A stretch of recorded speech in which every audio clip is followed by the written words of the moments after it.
Dari dulu ada lagunya kan. Bangun tidur, Ku terus mandi, tidak lupa. gosok gigi, Nah sama, gajiku masuk, ku terus belanja. cicilan, Ah, belanja. Tidak lupa kalau ada sisa, ku tabung. Betul. Kita sweet sama orang yang baru masuk, ku terus sisihkan. Kalau ada sisa, ku belanja. Income yang sama, beda 3 tahun, kekayaannya segini nih. Kebiasaan. Kita udah gak ada lagi loh yang edukasi. Mas Fajar, kalau baru bangun tidur, jangan lupa ya, harus antara mandi atau gosok gigi. Kagak pakai edukasi lagi tuh, itu badan digerak sendiri. Sama. Yang kedua, pengaturan keuangan itu adalah kebiasaan. Bukan masalah pinter, bukan masalah apa. Orang bisa sampai S3 Finance, tetap duit bisa. Setuju sih. Orang bisa bekerja di banking sangat dalam, tetap invest robot trading. Tetap kena scam. Tetap. Kenapa? Kebiasaan. Gitu. Maka tadi yang kedua, kita ngomongin kebiasaan. Bangun fondasi finansial. Aku nggak elaborate lebih jauh ya.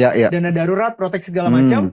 Baru ketika cash flow-mu sudah mulai surplus. Dan kamu terbiasa surplus. Artinya kan keuanganmu sehat ya. Fondasi keuangan ada ya. Barulah kita mulai masuk investment. Tapi boleh nggak bangun habit saving sambil investment? Boleh. Kan instrumen nggak harus yang high risk dulu. Kita bisa sambilan RDPU dulu, deposito bank digital or anything. Ketika sudah mulai fondasinya ada, nah kita bisa naikin high risk lagi. Mau saham, mau apa kan bisa mulai masuk.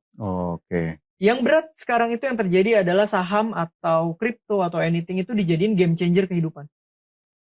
I see. Itu bisa nyentil-nyentil sana sini nih, tapi menarik juga gitu ya. Tapi kalau kita lihat soal tadi kebiasaan, investasi, dari apa yang kita tangkap pengelolaan keuangan, sebetulnya Theo suka nemuin mindset yang salah nggak dari anak muda sekarang ini? Yang harus ada, kita luruskan nih. Investasi adalah game changer. Betul. Buat siapa? Aku main sama salah satu owner sekuritas. Oke? Ownernya nih, aku tanya, Bapak kok bisa kayak begini? Awalnya apa? Karyawan sekuritas. Bukan karyawan McD. Ngelihat gak ada align-nya? Ada knowledge-nya di sana. Karena di karyawan sekuritas ada knowledge-nya. Ekosistemnya, knowledge-nya, network-nya, opportunity-nya digas jadi sampai sana. Ya sekarang kalau yang nonton karyawan McD, bisa gak nasibnya sama? Belum tentu. Resource-nya berbeda. Itu yang aku selalu bilang. Mau bilang apa? Wah, ini ada investor sukses banget misalnya segala macam. Ada juga loh orang yang sukses karena pinter, hebat. Tapi ada juga yang bokapnya punya perusahaan TBK. Kenapa? Dia mengerti ekosistem itu dari kecil. Nah kita yang dari kecil belajar bayar utang. betul. Tiba-tiba ditembakin kayak gituan. Gap. Itu. Makanya aku bilang investasi bisa game changer. Bisa. Tergantung kondisi keuangan lu sesiap apa. Network lu di mana. Knowledge lu di mana. Banyak tuh ya jadinya kapasitas, kapabilitas, ekosistem mendukung. Dan tidak semua orang yang kita lihat itu jadi namanya public figure yang mungkin ingin kita contoh, belum tentu kita sama nih hasil akhirnya gitu tapi ya. kalau kita align dengan perjalanan dia, kita boleh contoh, boleh gaspol. Betul. Relevan tadi tuh. Relevan.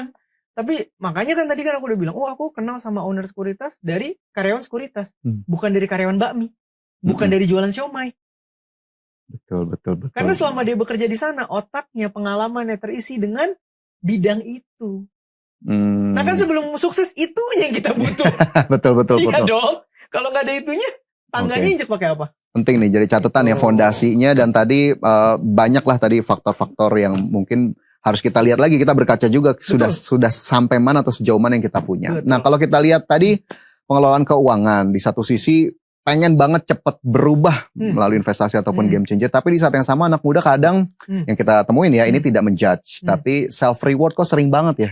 Theo, kita dikit-dikit self reward ini salah nggak sih, atau mungkin lagi-lagi ada yang perlu diluruskan sedikit soal self reward itu? Tidak ada yang salah, habit, kebiasaan lagi. Poin tadi tuh ya. Sekarang gini, apa sih yang lebih bisa disyukuri daripada kita bisa makan nasi uduk ayam goreng enak, beli minuman enak, terus kita habis minum, happy ya, dikasih Tuhan rezeki bekerja bisa makan makanan enak begini. Apa sih kenikmatan manusia? Ya ujungnya itu lagi. Syukurnya kan dari sana.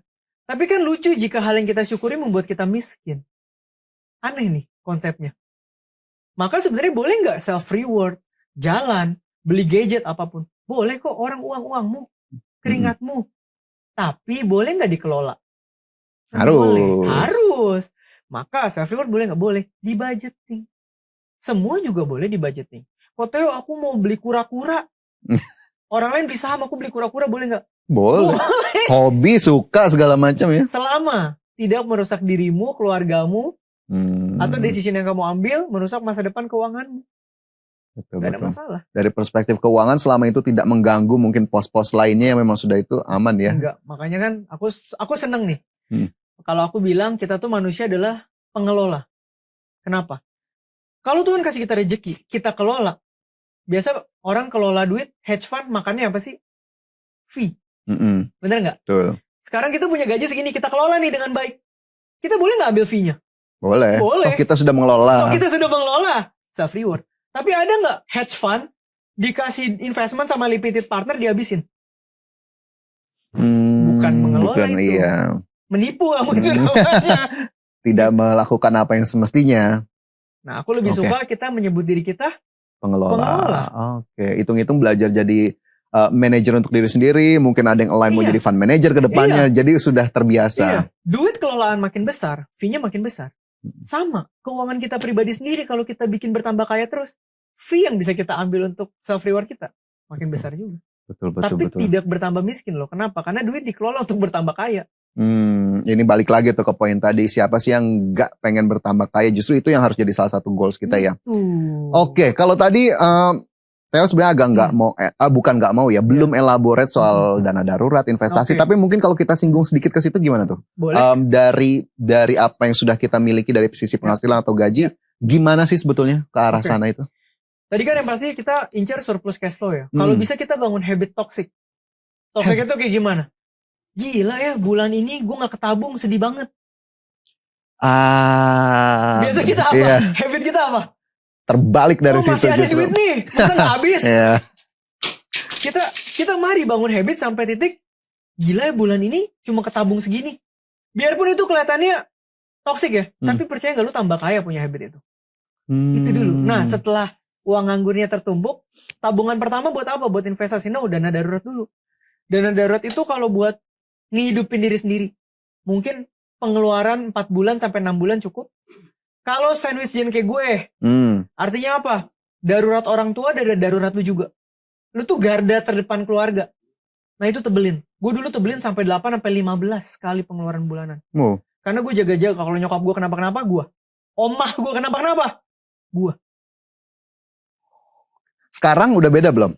Oh sekarang udah puji Tuhan. Karena udah angkanya udah oke, jadi udah jauh lebih enak lah mecah-mecahnya. Oke.